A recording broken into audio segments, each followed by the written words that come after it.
Morning student, today is your SS subject. Let's continue our chapter 3rd. Open your textbook chapter 3. Right, तो हम chapter 3 ancient town से scripture पढ़ रहे थे। तो ये हमने ये वाला पेज कर लिया था। हम यहाँ पे इधर आए थे, स्क्रिप्ट्स एंड लैंग्वेज। ठीक है, सबने अपनी अपनी बुक ओपन कर ली।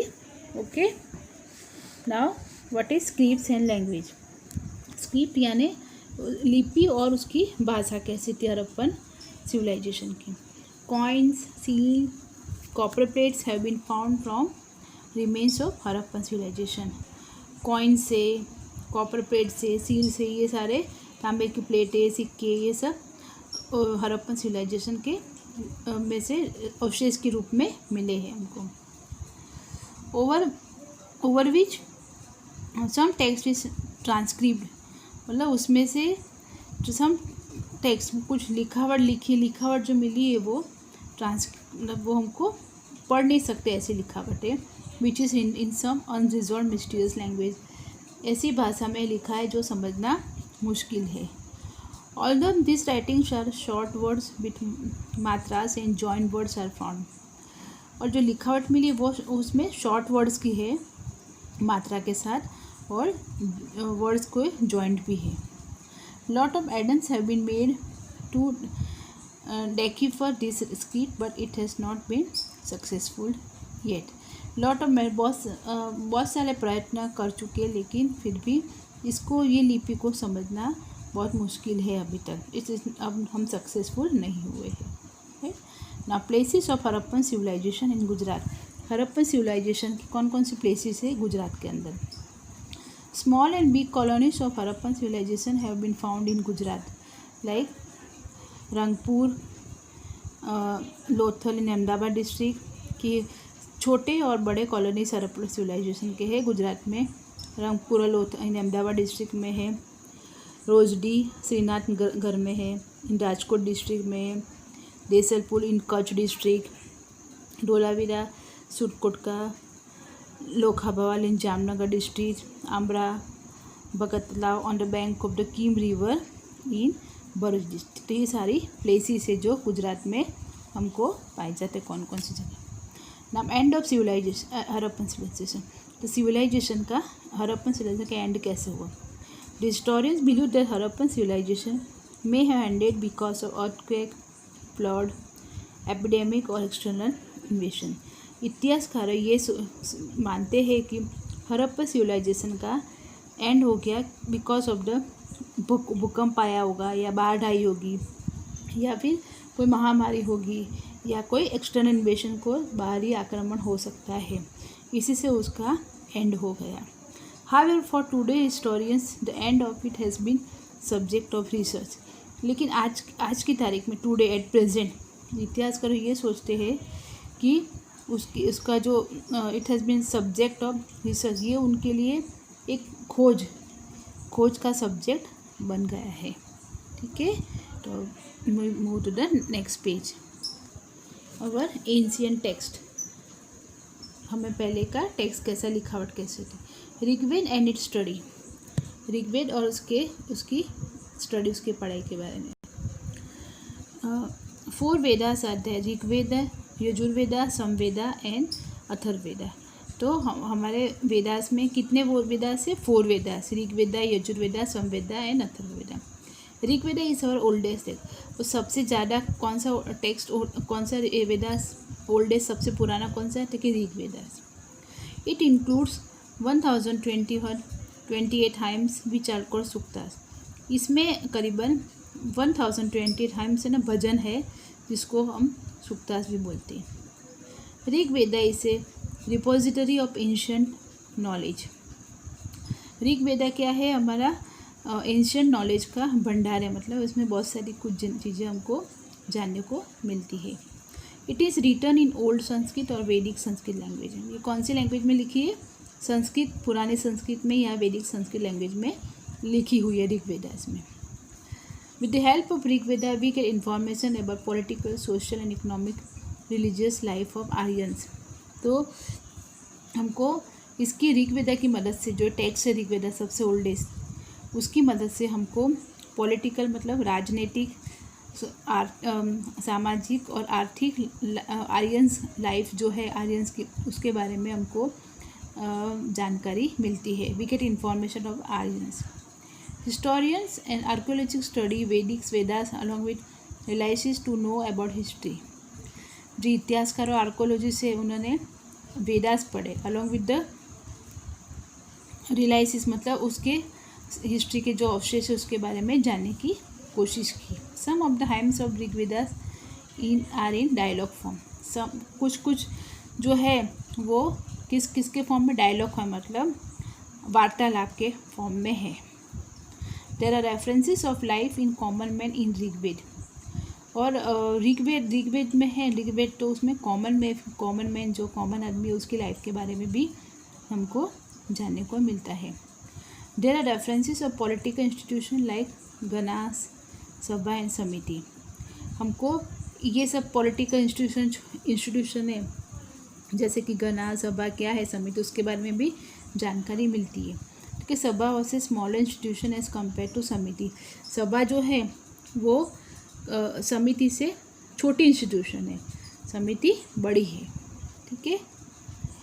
Head of the state set in it. सबसे जो उसका मेन हेड है वो कहाँ बैठता है, इन समिति. And is discussed important issues of the state. और इशू के स्टेट के कोई भी इम्पोर्टेंट कुछ भी मुख्य बातें होती है वो वहाँ डिस्कस करते हैं और उनको न्याय प्रदान करते हैं. तो samiti was an elaborate body that elected the king. समिति क्या है, इसके सभा से इलॉबरेट मतलब थोड़ी विस्तृत बॉडी है, थोड़ी बड़ी है, बड़ी चीज़ है. और वो किंग डेट इलेक्ट, वो किंग ने उसको इलेक्ट किया रहता है. Army chief and priest were appointed to assist the king.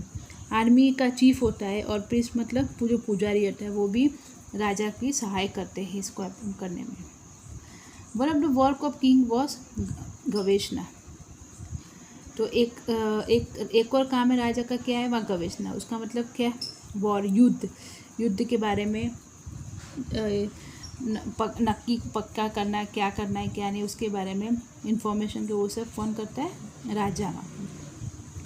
From Rigveda we get references of battles between the 10 kings on the banks of river Ravi.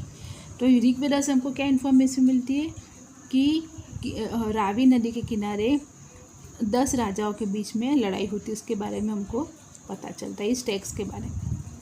Right. ना Rigveda provides information about social life of Aryans. Rigveda हमको Aryans की social life के बारे में भी जानकारी मिलती है. One of the unit of society was family. एक यूनिट क्या है उसका, फैमिली भी है. And family system was patriarchal and it was also joint family. और वहाँ पर भी जॉइंट फैमिली सिस्टम होता था. Society was not divided into caste and races. उस टाइम में सोसाइटी कास्ट, अलग अलग कास्ट में और रेसेस में डिवाइड नहीं किया जाता, ऊंच नीच भेदभाव नहीं था. So all were equal in the society में सब इक्वली ट्रीट करे जाते थे. There was no discrimination of high and low status. कोई छोटा बड़ा नहीं था. Womens had high status in society. Womens को भी इक्वल स्टेटस दिया जाता था. Feminism was there and women were consider a coworkers and the presence in yajna was essential. उसको भी इक्वल राइट्स दिए जाते और यज्ञ जब होता था उसमें उसकी एसेंशियल ज़रूरियत, उसका प्रेजेंस माना जाता था कि उसका होना ज़रूरी है. They could also study. वो पढ़ भी सकते थे उस टाइम पे. Among them Apala, Lopamudra and Ghosha etcetera created recharge of Rigveda. ये जो लेडीज़ थी उन्होंने वहाँ पे क्या ये रिचार्ज श्लोक लिखे थे ऋग्वेदास के. Girls got married only when they were adults. Girls कब शादी होती थी, जब वो एडल्ट, जब बड़े हो जाते थे, जब भी उनकी शादी होती थी. उसके पहले बाली उनका छोटे में उम्र में उनकी शादी नहीं होती थी. Mention of worship of nature is found in Rigveda.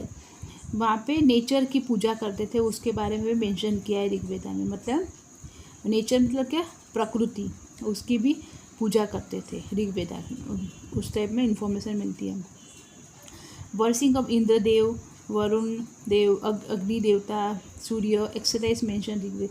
ये सब चीज़ों को भी हम ऋग्वेदास में मतलब पहले पूजा करते थे, इसके बारे में इसमें ऋग्वेदा में मेंशन है। There is mention of Usha as the goddess of morning. वहाँ पे उषा देवी सुबह की देवी है, वो भी माना जाता है। और Aditi as the goddess of evening, और संध्या की देवी अदिति को माना गया है। Cows, horses and bulls have been discussed at many places in Rigveda. Rigveda में गाय, घोड़े और बैलों के बारे में भी डिस्कस किया गया है। As compare to other animals, horses have been mention more times. दूसरे एनिमल्स के कंपेयर की जगह हॉर्सेस को बहुत बार मैनी टाइम्स मेंशन किया गया है। Which indicate importance of pastoralism in their lifes. उससे क्या मालूम पता चलता है कि पशुधन पालक वो ज़्यादा करते होंगे। It was common among the tribals to fight for animals. ये बात कॉमन थी वहाँ पे कि जो आदिवासी थे वो एनिमल्स के लिए लड़ाई झगड़े करते थे, उन एनिमल्स के लिए उनके बीच लड़ाई होती थी। Property was mainly divided on the basis of number of kettles. Property कैसे डिवाइड होती थी वहाँ पे, मतलब किसके पास कितनी प्रॉपर्टी है, कि वो on the basis of number of cattle. Cattle में पशु, किसके पास कितने पशु ज़्यादा है, गाय भैंस किसके पास कितने ज़्यादा है, जिसके पास जितने ज़्यादा उसकी प्रॉपर्टी ज़्यादा, उस टाइप से वहाँ इस तरह से डिसाइड किया जाता था। Animal husbandry was done collectively. Animal husbandry मतलब पशुपालन जो करते हैं ना, वो सब साथ में मिलकर करते थे। Agriculture was secondary in the early stages of Rigvedic age. और एग्रीकल्चर को सेकेंडरी स्टेज माना जाता था, मतलब वो पहले एनिमल हस्बेंड्री, बाद में एग्रीकल्चर को सेकेंडरी माना जाता था। तो यहाँ पे हमारा चैप्टर ख़त्म हुआ है। ठीक है, फिर से ये वीडियो देखना और समझने की कोशिश करना। Okay, good bye.